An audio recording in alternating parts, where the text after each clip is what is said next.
Ofrezco las palabras cordiales del padre Antonio de Monterroso y entro en el tema. El tema es la Iglesia en la actualidad. Evidentemente que este es un tema de gran significado en este momento de confusión dentro de la Iglesia. La confusión ya está en la dialéctica que se ha querido introducir en la Iglesia misma, entre Iglesia preconciliar e Iglesia posconciliar. La Iglesia posconciliar en la mente de los que así la llaman, la Iglesia preconciliar sería una cosa que no debió existir. La Iglesia estuvo equivocada hasta ahora. Con ello se quiere liquidar y sepultar 2000 años de historia cristiana, 2000 años con su riqueza de doctrina. Los padres, los doctores, Cristo mismo. Se quiere liquidar la riqueza de la santidad de la Iglesia, santos mártires, confesores, vírgenes, casados, en todas las profesiones de la vida que la han santificado con las virtudes heroicas.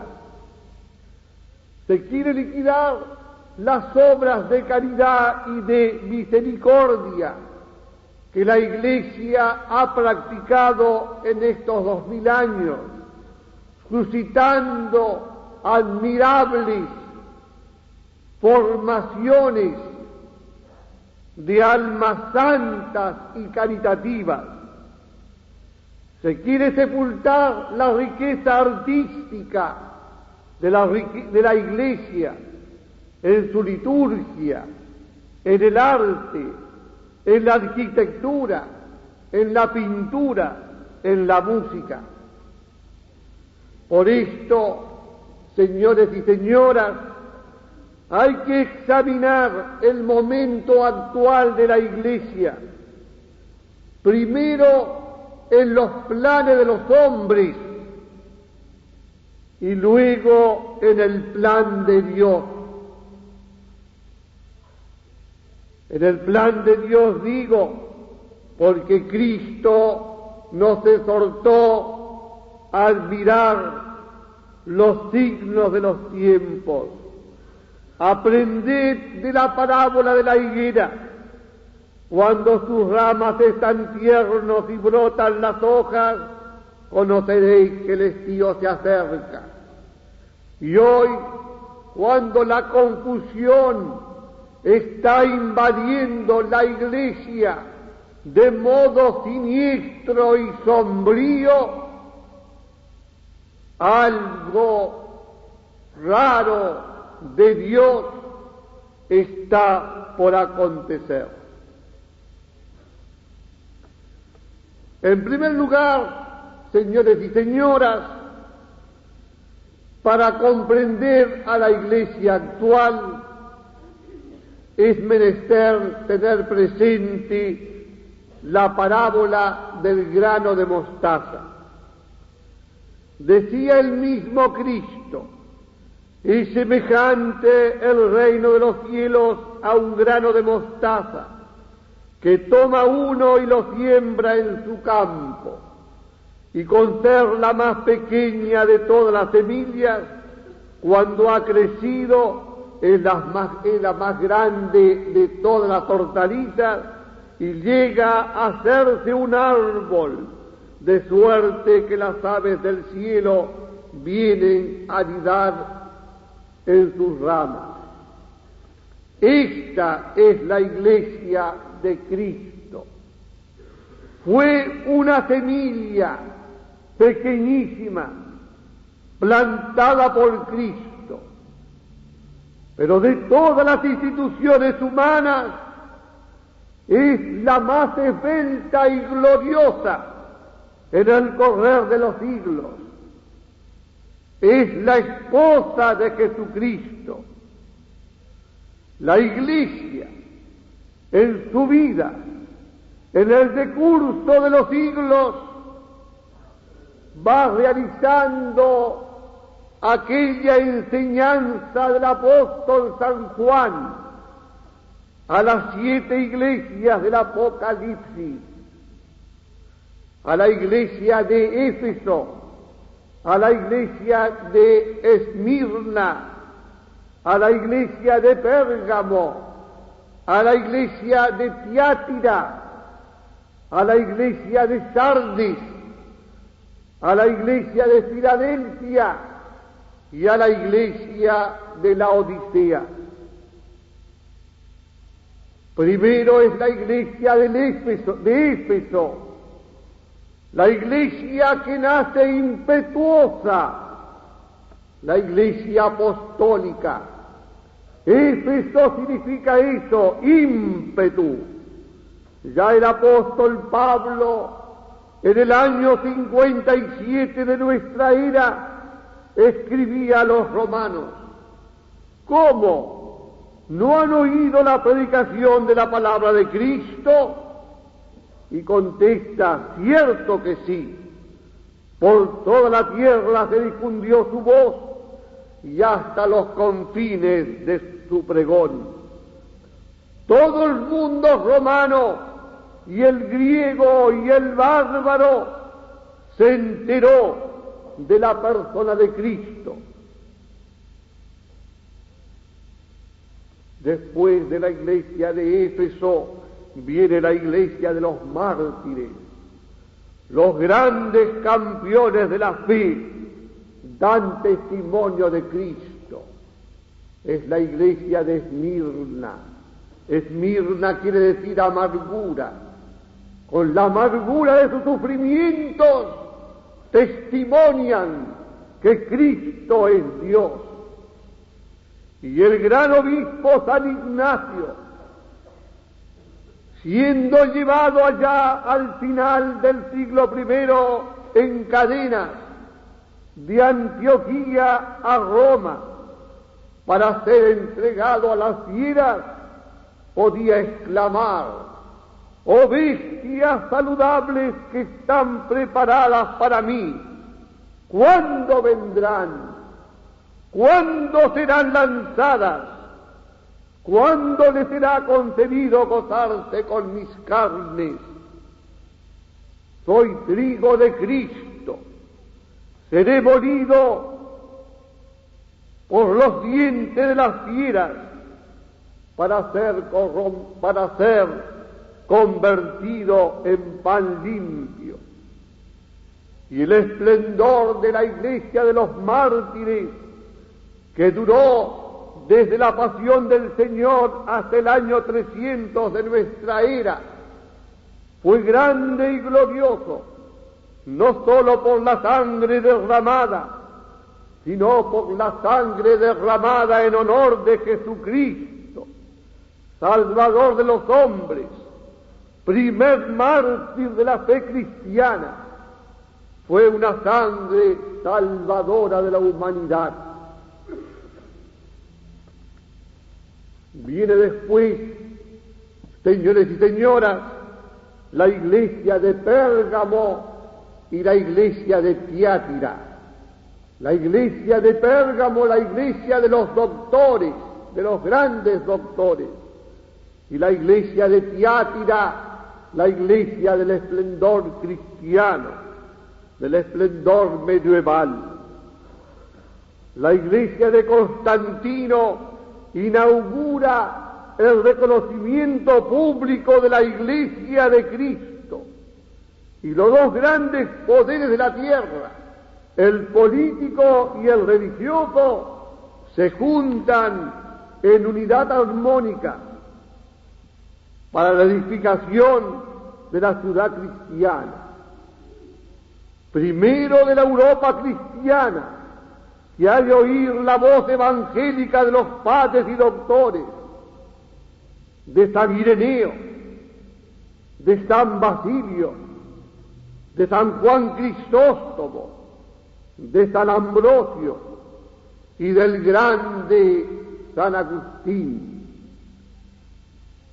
La Europa cristiana ya ha de vivir la grandeza de la ciudad cristiana, fundada sobre los dos poderes, ciudad cristiana, y ha de culminar en el esplendor del siglo XIII, esplendor de política cristiana, de San Luis, rey de Francia, de los grandes pontífices, Gregorio VII, Inocencio III,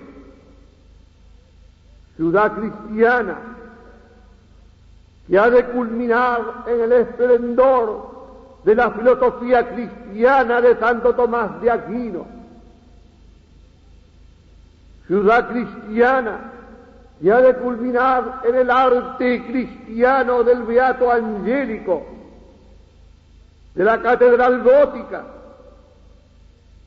ciudad cristiana cuyo elogio lo ha hecho el gran pontífice León XIII en la Immortale Dei, para que quede grabada firmemente, desafiando la estulticia de los progresistas que abominan de la cristiandad. Dice el gran pontífice: si la Europa cristiana civilizó a las naciones bárbaras e hizo cambiar la ferocidad por la mansedumbre, la superstición por la verdad, si rechazó victoriosa las invasiones de los maometanos, si conservó el cetro de la civilización, si se ha acostumbrado a ser guía del mundo hacia la dignidad humana y maestra de los demás, si ha agraciado los pueblos con la verdadera libertad en sus variadas formas, si muy sabiamente ha creado numerosas obras para aliviar la desgracia de los hombres, ese gran beneficio se debe sin duda ni discusión posible a la religión, la cual auspició la iniciativa de tamaña empresa y coadyuvó a llevarlas a cabo. Habían perdurado ciertamente, prosigue el pontífice, aún hasta ahora, esos mismos beneficios, si ambas potestades hubiesen mantenido la concordia, y con razón mayores se puedan esperar, si acogiesen la autoridad, magisterio y las orientaciones de la Iglesia con mayor lealtad y constancia. Las palabras que escribió Ivo de Chartres al romano pontífice Pascual II debían respetarse como una norma perpetua. Cuando el poder civil y el sacerdocio viven en buena armonía, el mundo está bien gobernado y la Iglesia florece y prospera. Pero cuando están en discordia, no solo no prosperan las cosas pequeñas, sino que también las mismas cosas grandes decaen miserablemente. La cristiandad, en la armonía del sacerdocio y del imperio, se prolongó durante 1000 años, desde la época de Constantino y Carlomagno hasta la revolución moderna, revolución emprendida por los enemigos de la Iglesia contra el orden cristiano, revolución moderna del Renacimiento y de la Reforma, en que el hombre ya no quiere ajustar su vida a la ley evangélica, sino a la de la pura razón y a la de la naturaleza. Revolución que llena los siglos XVI, XVII y XVIII. Revolución del hombre, revolución por la exaltación del hombre contra Dios, humanismo contra cristocentrismo. Luego la revolución moderna del capitalismo liberal, la iglesia de Sardes. Sardes es el lugar donde nació Cristo, el hombre famoso por sus riquezas y por la acumulación del oro del mundo pagano. Revolución moderna del capitalismo liberal, en que el hombre no quiere ajustarse a la ley de la simple razón, sino a la del instinto, de la pura libertad y de la avaricia, la acumulación de riqueza. Y entonces la única preocupación del hombre se convierte en amontonar riquezas.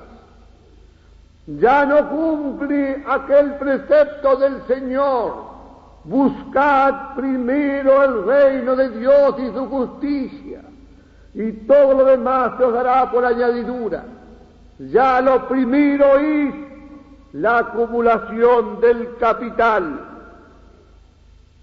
Y es claro, la acumulación del capital en una minoría de privilegiados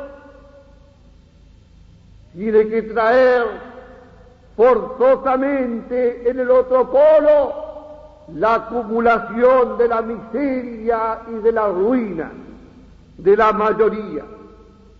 La revolución moderna del capitalismo liberal tiene que producir y engendrar necesariamente la tercera revolución, la revolución comunista, en que el hombre, despojado de Dios, despojado del goce sensible del liberalismo, se ajusta a la esclavitud de la sociedad colectiva.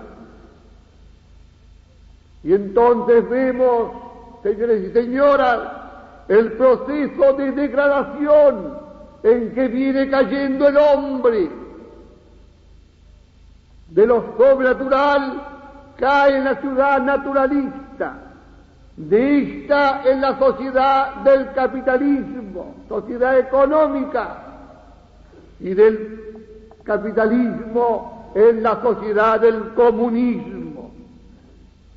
Nos encontramos entonces hoy al final de la tercera revolución del capitalismo y del comunismo. Ya se están liquidando en el mundo los restos últimos del liberalismo y se está entrando resueltamente en la esclavitud de la sociedad máquina, la sociedad tecnocrática de funcionamiento perfecto, en que cada hombre tendrá su dosis de trabajo, su dosis de placer, su dosis de cultura,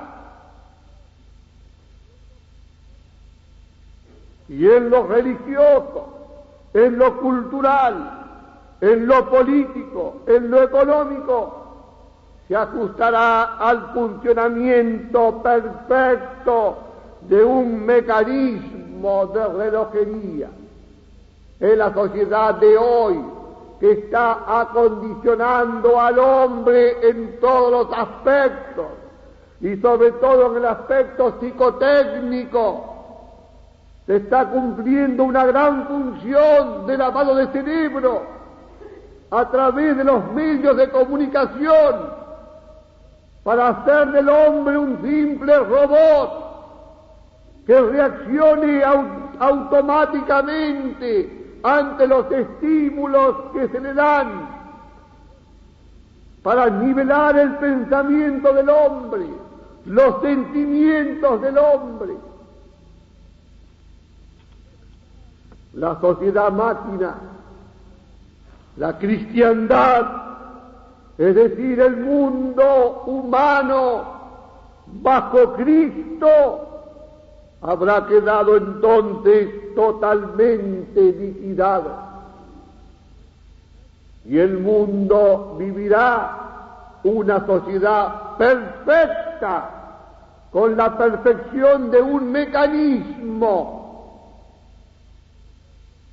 Pero el hombre se habrá convertido en un robot. Seguirá llamándose libre, pero nunca habrá sido tan esclavo. Hasta aquí, señores y señoras, el desarrollo del mundo.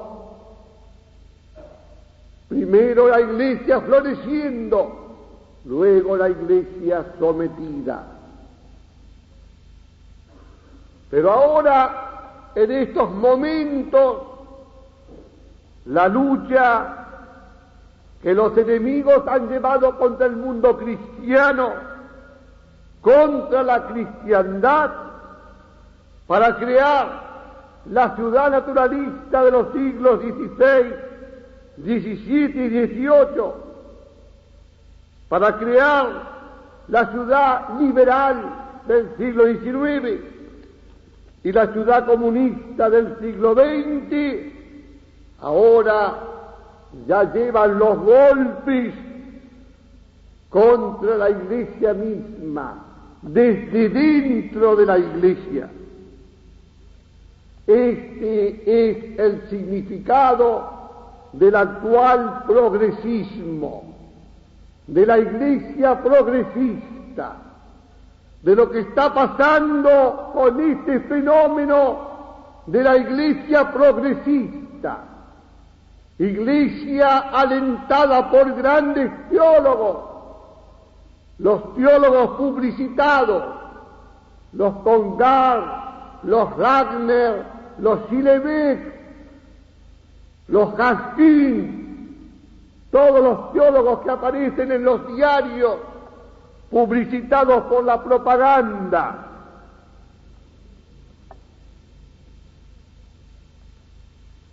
En el progresismo también hay grandes cardenales, figuras públicas, cardenal Fiennes de Lovaina, el cardenal Defni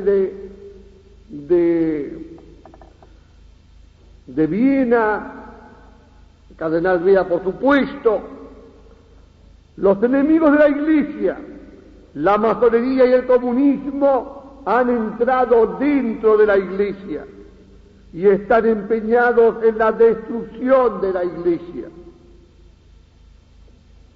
En esta tarea están empeñados, vuelvo a repetir, altos cardenales, altos obispos, sacerdotes eminentes, teólogos de renombre y laicos encumbrados. La lucha se lleva en todos los frentes y con todas las armas. Se trata de liquidar a la Iglesia. En el frente doctrinario no hay verdad católica que hoy se mantenga en pie.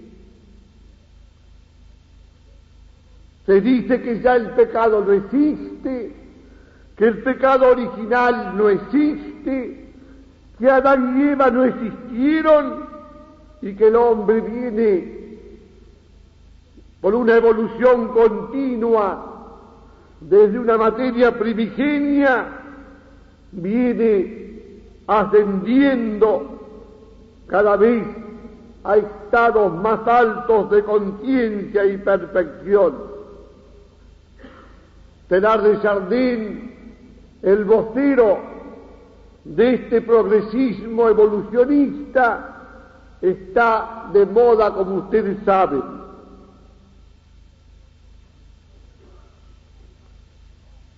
Se niega en consecuencia la enseñanza del apóstol Pablo.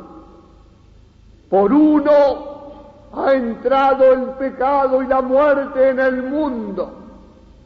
Por uno, Cristo, entra la gracia y la vida. Al atacar el pecado original, se atacan todos los dogmas católicos, porque si el hombre no nace pecador y no viene pecador al mundo, ya no necesita salvación. Cristo está de más, no hay un redentor.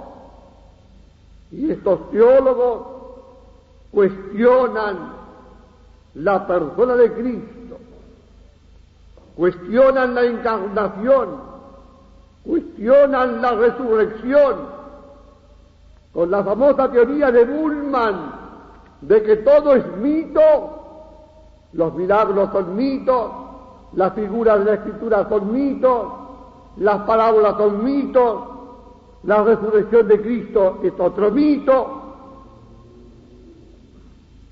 Se cuestiona la persona adorable de Cristo, se cuestiona a la Virgen Madre, se la despoja de sus privilegios, de su virginidad, de su concepción inmaculada, de su gloriosa asunción.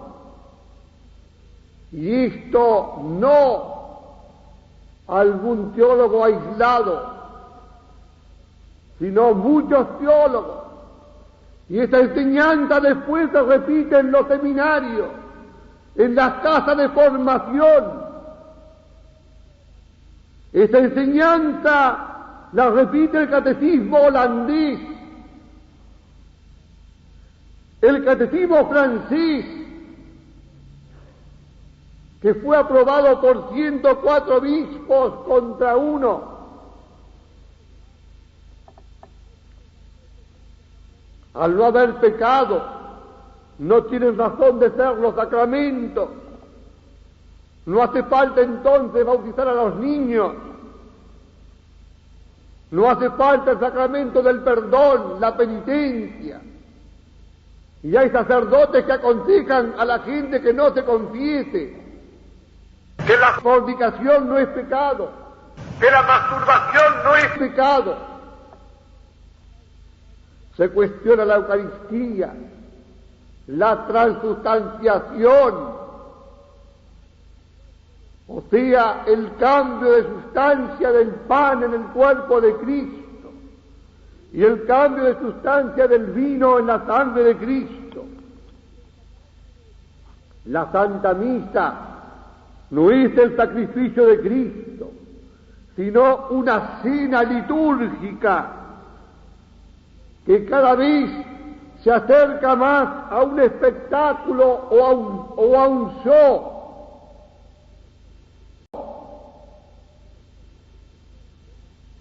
Esta es la situación de la Iglesia.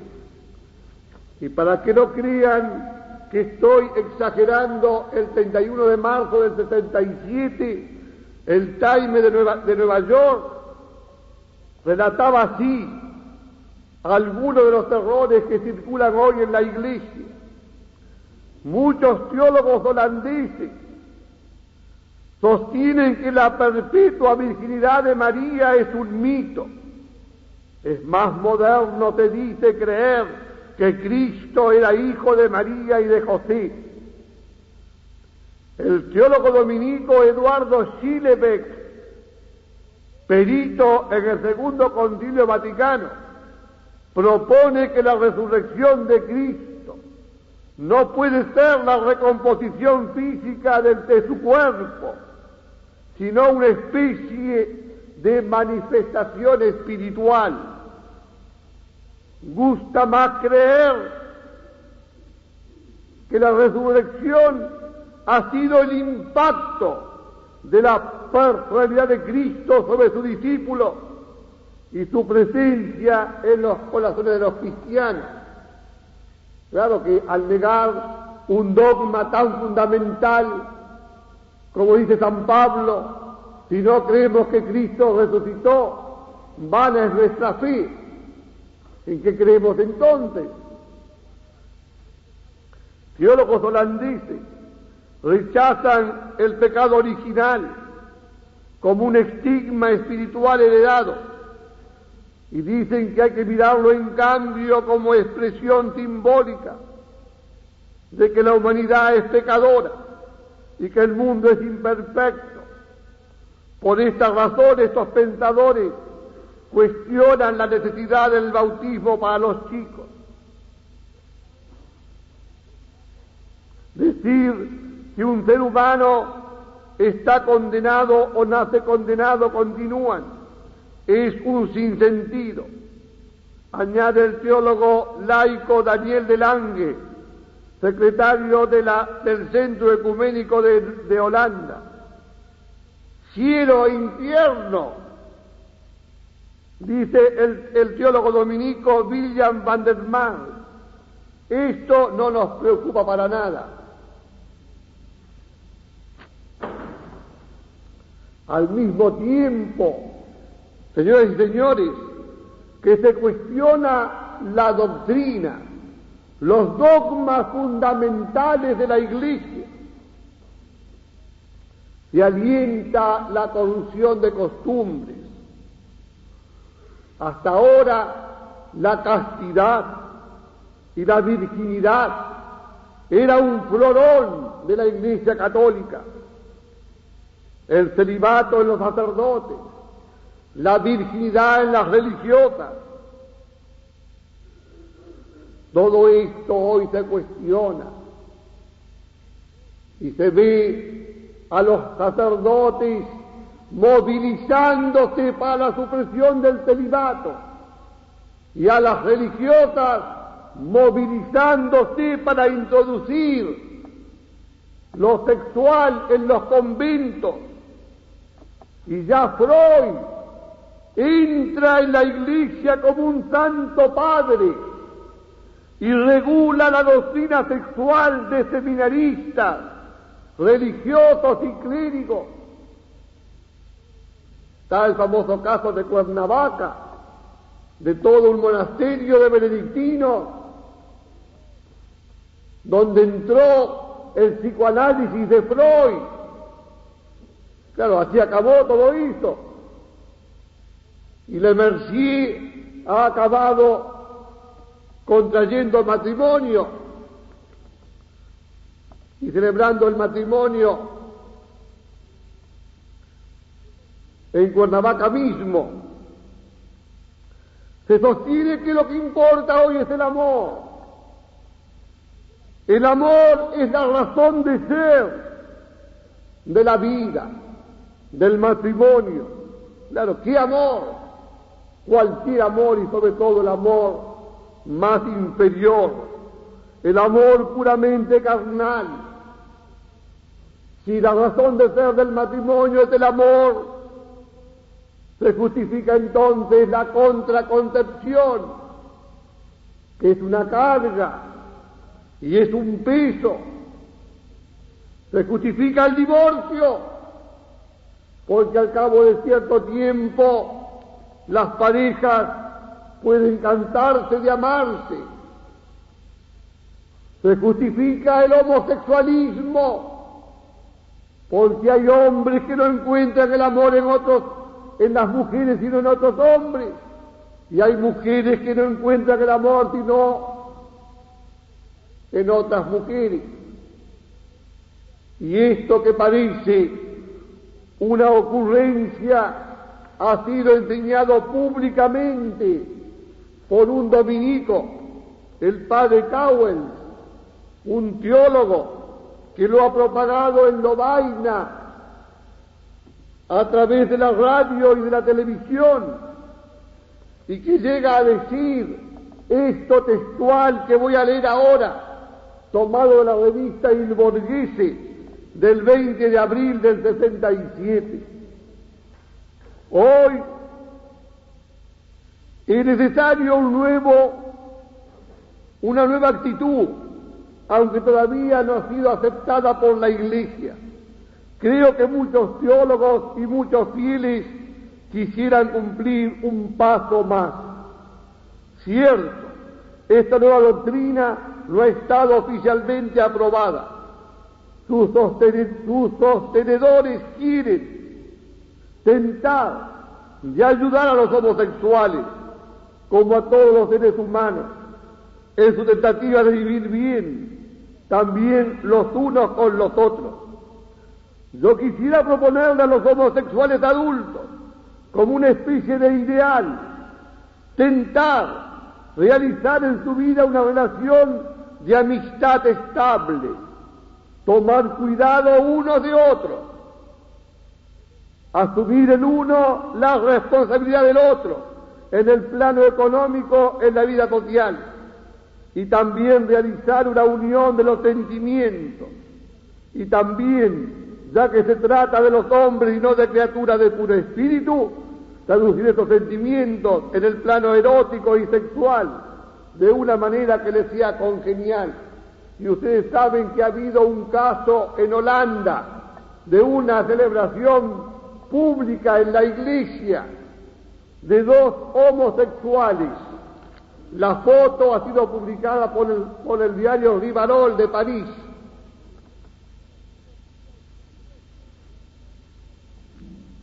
Uno queda estupefacto que un teólogo, invocando la teología, hoy la teología sirve para todo, menos para ponernos en comunicación con Dios, pueda proferir estas aberraciones y proferirlas públicamente sin que nadie lo llame al orden.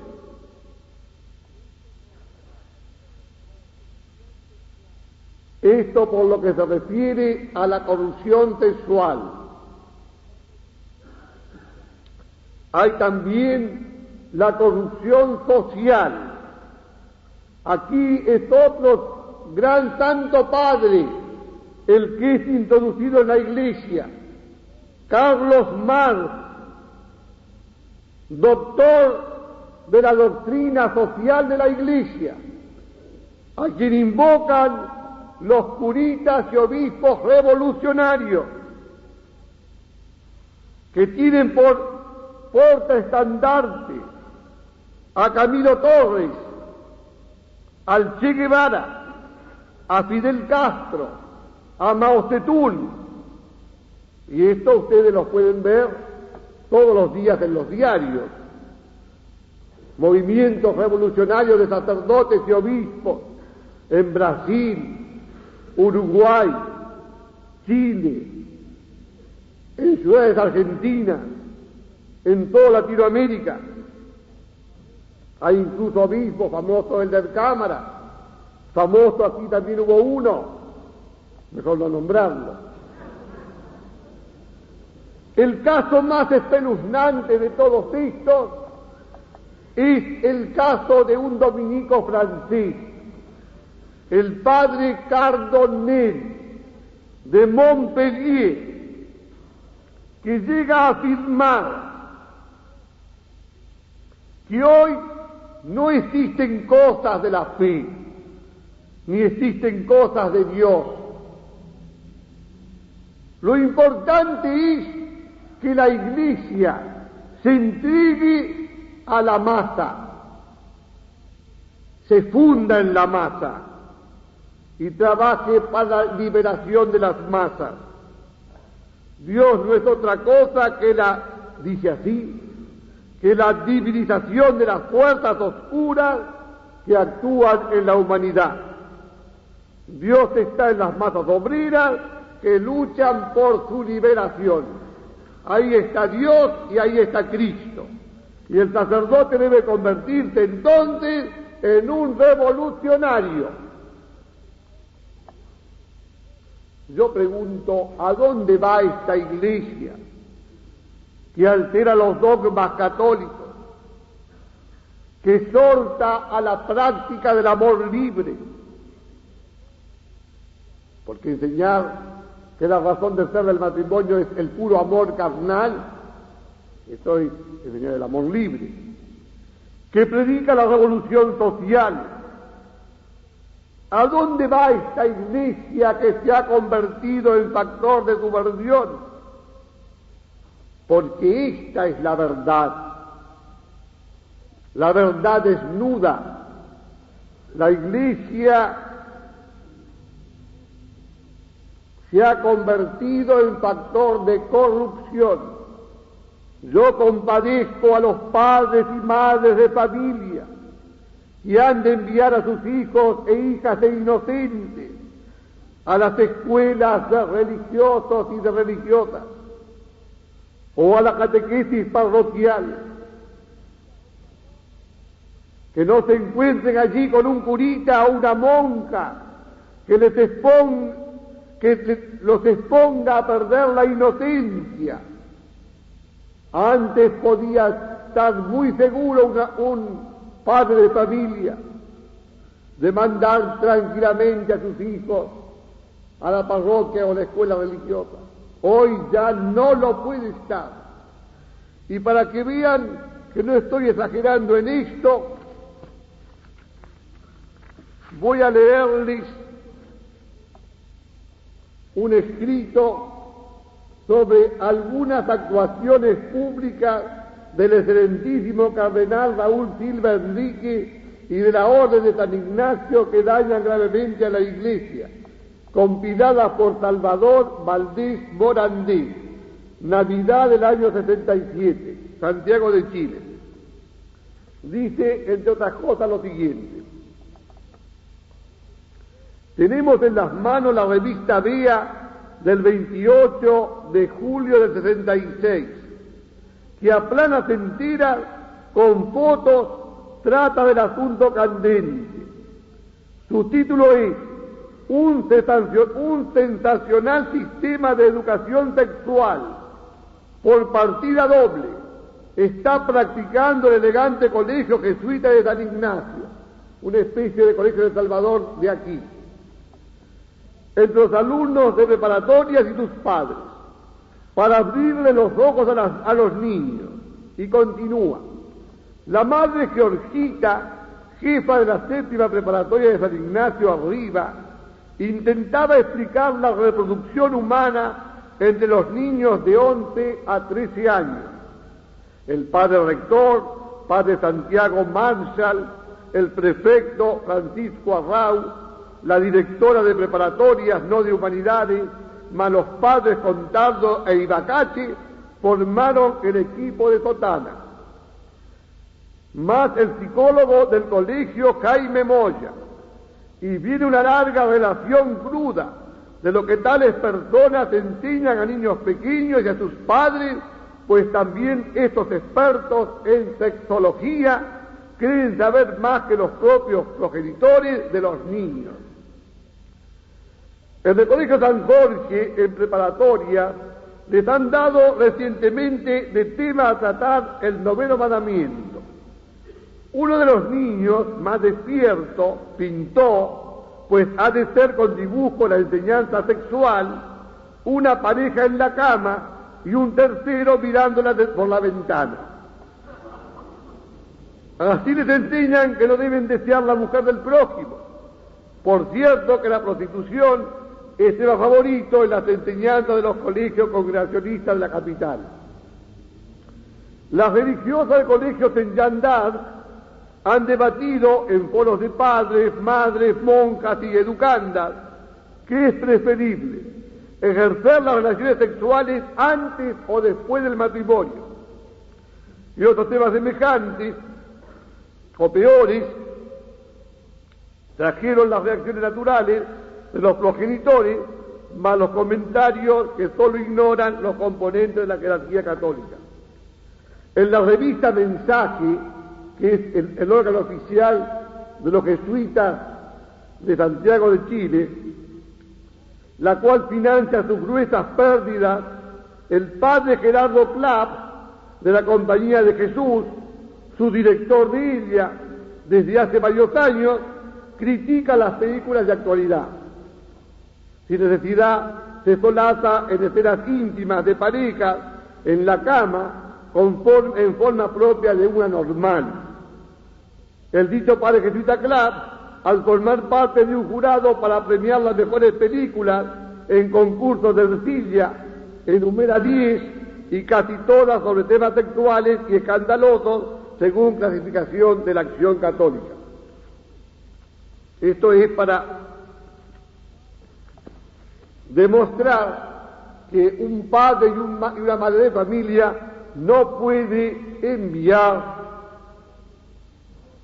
sino con grandes escrúpulos sus chicos a las escuelas y a las parroquias católicas. Porque lo que pasa en Chile también está pasando aquí en muchas partes. ¿A dónde va la Iglesia? Que se ha convertido en un factor de subversión. Se va a un cristianismo acomodado a un mundo que proclama la muerte de Dios. O sea, Dios ha muerto. Dios no existe. Y entonces hay que vivir la vida, incluso la vida cristiana, como si Dios no existiera y hubiera muerto. Ya no hay que creer en un Dios trascendente, de acuerdo al teólogo protestante Tillich. No hay que creer en un Dios sobrenatural, de acuerdo al teólogo protestante Bullmann. No hay que creer en un Dios religioso, de acuerdo al teólogo Bonhoeffer. El cristianismo ya no tendrá que ocuparse de los temas religiosos. La salvación del alma ya no va a interesar. Hace poco en una iglesia aquí de Buenos Aires, en la puerta decía: usted no se ocupe de la salvación del alma, ocúpese de los problemas sociales. Y entonces el cristiano se ocupará del problema del hambre, del problema del Vietnam, o sea, se convertirá en revolucionario comunista, pero nada de la salvación del alma. Un cristianismo sin iglesia, sin sacerdocio. En Francia, estos últimos años, se han desafectado 18.000 iglesias. Esto acaba de publicarlo la revista Le Monde et la Vie de París. Y se habla incluso de destruir la catedral de Chartres, porque se dice que es una iglesia triunfalista, una iglesia del medioevo.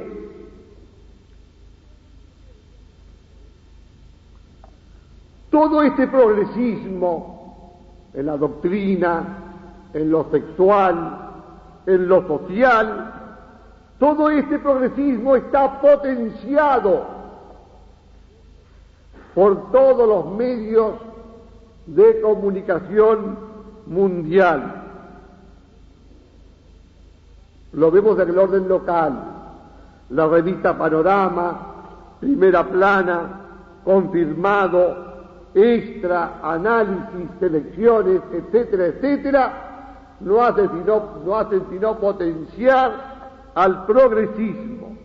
Las mesas redondas de la televisión, de la radio, las organizaciones católicas, todo el aparato psicotécnico, todo está dando cuerda a esta iglesia progresista, a estos curitas que quieren hoy hacernos olvidar 2000 años de iglesia y meternos en la iglesia postconciliar.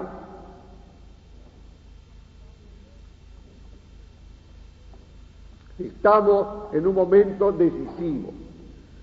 Estamos en el proceso de liquidación de la iglesia. Estamos pasando de la iglesia de Sardis, la iglesia de que habla San Juan del Apocalipsis, a la iglesia de Filadelfia, a una iglesia nueva. Claro, en este momento hay que agarrarse firme a las enseñanzas del Papa. Y el Papa enseña que hay dos cosas particularmente que no pueden ponerse hoy en tela de juicio: tradición y magisterio de la Iglesia, y las leyes constitucionales de la Iglesia con el consiguiente acatamiento al ministerio de gobierno pastoral que Cristo estableció y que la sabiduría de la Iglesia ha desarrollado y ampliado. En consecuencia, añade el Papa, esto el 25 de mayo del 78, si bien debe haber renovación, modernización, diálogo con otros cristianos y libertad religiosa, no puede haber alteraciones en los dogmas tradicionales, ni teología libre subjetiva, ni abrazar ciertos principios negativos de otras confesiones cristianas, ni libertad de conciencia como criterio de verdad religiosa. Y lo mismo recientemente, el 29 de junio, cuando reafirmó la inmutabilidad de la doctrina y hizo ese credo ampliado en el cual ratifica las verdades esenciales de la Iglesia. Pero sobre todo lo que quiero destacar es el significado de la última encíclica, la Humanae Vitae, que se refiere, como ustedes saben, al problema de la contraconcepción, un problema central clave, porque afecta a lo más íntimo del hombre, a lo íntimo de la familia. La tesis de la contraconcepción tenía a favor el informe de la mayoría de grandes médicos, psicólogos, sociólogos, teólogos publicitados, con cardenales de gran actuación mundial, obispos, sacerdotes, grandes laicos, con la propaganda a favor en todos los ambientes del mundo. Humanamente había que dar por triunfante la tesis de la contraconcepción, o sea que hoy es legítimo usar anticonceptivos para impedir la concepción, o sea, el fruto normal del matrimonio que son los hijos. Con ella el derecho natural iba a caer como una antiguaya de conciencia timorata. Iba a caer igualmente la inmutabilidad de la Iglesia docente. Y ya se imponía el cambio de la Iglesia posconciliar, cambio en moral, cambio en doctrina. La Iglesia evolutiva de Teilhard de Chardin había triunfado. Con la contraconcepción triunfaban también las fuerzas mundiales que tenían aprisionadas al Papa y a la Iglesia, o no aprisionadas, sino que intentaban aprisionarlo. Ya el Papa no era el Papa o no sería el Papa de Jesucristo, sino el de las fuerzas masónicas y comunistas que se habían adueñado de la Iglesia y que directamente desde Roma iban a dictar el dogma y la moral al mundo nuevo. Esto es lo que humanamente se podía esperar con la enseñanza del Papa sobre este tema. Pero he aquí que Dios asiste a la Iglesia con una protección especial. Y Paulo VI, vicario de Cristo, superando la debilidad de la carne y de su carácter pendular,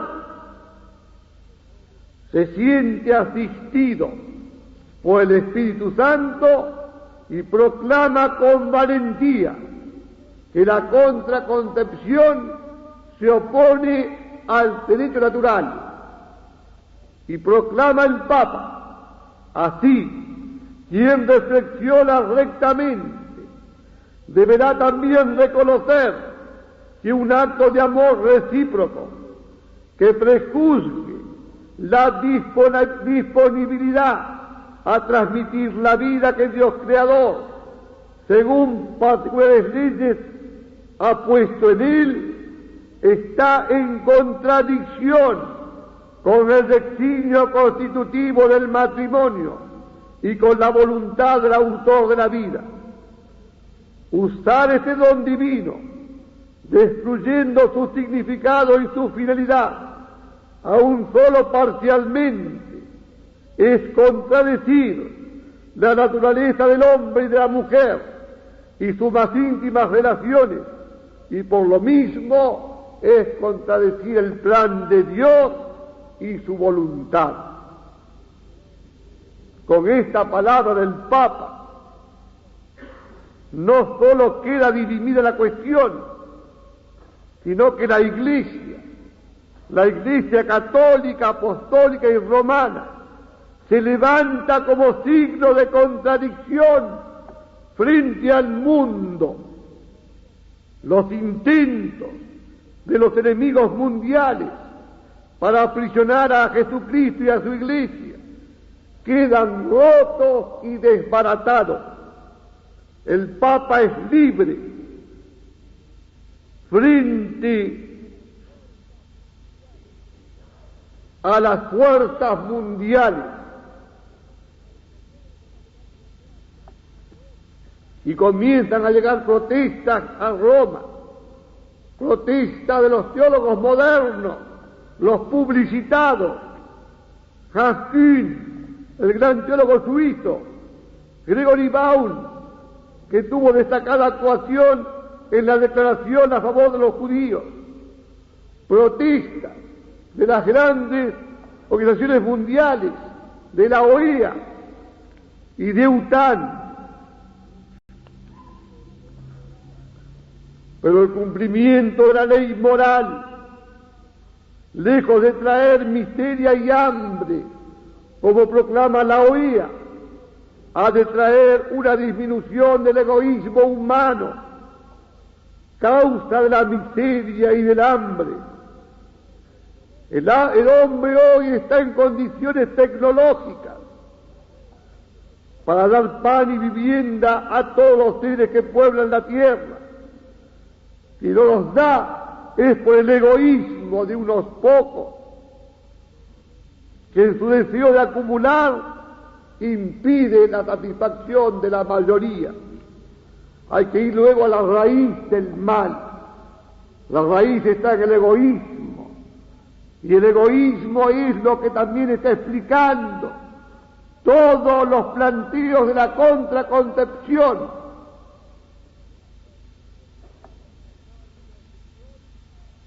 Estamos pasando, señores, de la iglesia de Sardes, la iglesia de Cristo, la iglesia de la acumulación de riquezas, acumulación del mundo capitalista, acumulación del mundo comunista. Estamos pasando a la iglesia de Filadelfia. Estos años y estos meses que vienen van a pasar cosas grandes en el mundo. Vamos al esplendor de la Iglesia. El esplendor es anunciado por los mensajes marianos desde 1830, cuando la Virgen aparece en la medalla milagrosa a Labouré, luego en La Salette, luego en Lourdes, luego en Polmen, luego en Fátima. La Virgen anuncia siempre lo mismo: rezad, haced sacrificios. Los grandes videntes del momento, sobre todo el gran vidente y milagroso Padre Pío, Don Bosco y Don Gorioni,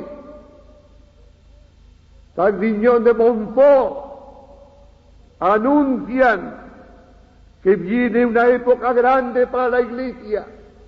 Griñón de Montfort nos habla de santos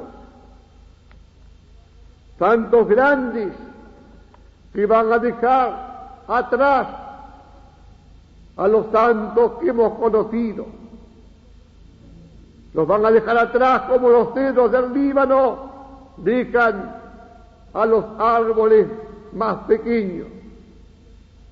O sea, vendrá un momento de intensidad espiritual muy grande en el mundo, donde florecerá la santidad, la castidad, la virginidad y las grandes virtudes y el heroísmo del cual ha dado muestra la Iglesia en todos los tiempos.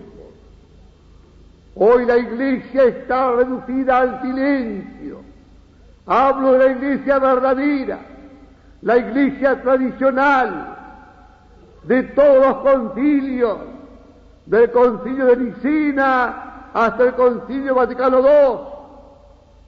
La Iglesia tradicional está en silencio, no puede hablar, porque la publicidad la tiene ahogada.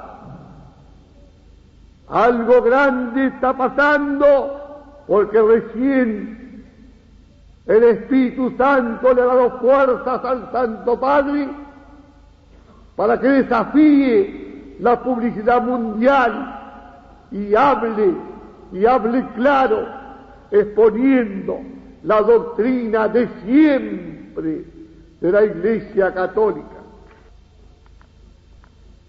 Para acabar, señores y señoras, voy a leer unas palabras de Don Gorioni, el santo de la caridad. Todavía no santo oficialmente, pero un alma santísima. Dice Don Gorioni en uno de sus escritos: no seamos de esos catastróficos que creen que el mundo va a terminar mañana. La corrupción, el mal moral son grandes, es verdad, pero sostengo y creo firmemente que el último en vencer ha de ser Dios, y que Dios vencerá empleando una misericordia infinita. Siempre ha vencido Dios así. Tendremos nuevos cielos y nueva tierra, la sociedad restaurada en Cristo. Reaparecerá más joven, más brillante, reaparecerá reanimada, renovada y guiada por la Iglesia.